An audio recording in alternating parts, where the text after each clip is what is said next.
हे असं आहे की आज सकाळी त्यांना अटक करण्यात आलेली आहे आणि या प्रकरणाचं गांभीर्य लक्षात घेता पोलिसांनी योग्य कारवाई केलेली आहे आणि पुढेही हे प्रकरण लॉजिकल एंडला नेण्याकरता ज्या ज्या गोष्टी करण्याची आवश्यकता आहे त्या त्या गोष्टी पोलीस करतील।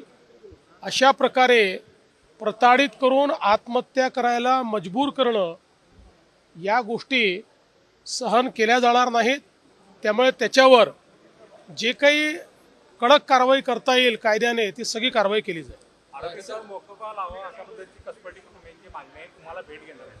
असं आहे की मकोका लावण्याकरता काही त्याचे नियम आहेत, त्या नियमात बसलं तर ते लागू शकेल, पण नियमात बसेल की नाही या संदर्भात आज सांगता येत नाही, त्यामुळे त्याच्यावर मी आज बोलू शकत नाही।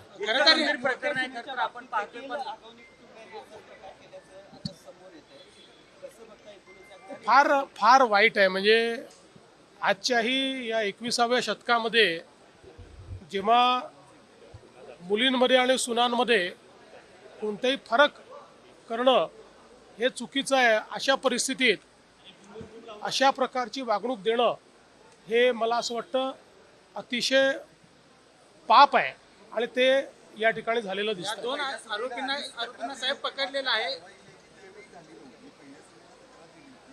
235 दिवसानंतर सुद्धा चार्जशीट दाखल केलेली नाही।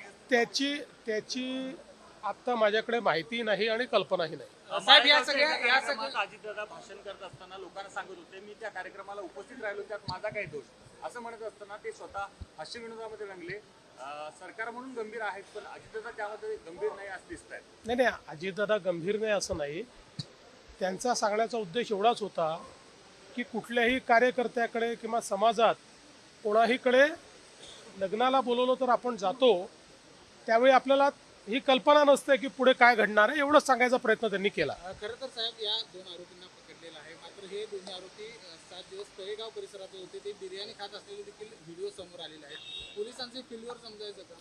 मला असं वाटतं की पोलिसांनी त्यांना पकडलेलं आहे, पोलिसांनी उचित कारवाई केलेली आहे, पुढेही पोलीस उचित कारवाईच करतील। आता याला खूप फाटे फोडणं हे अतिशय चुकीचं आहे।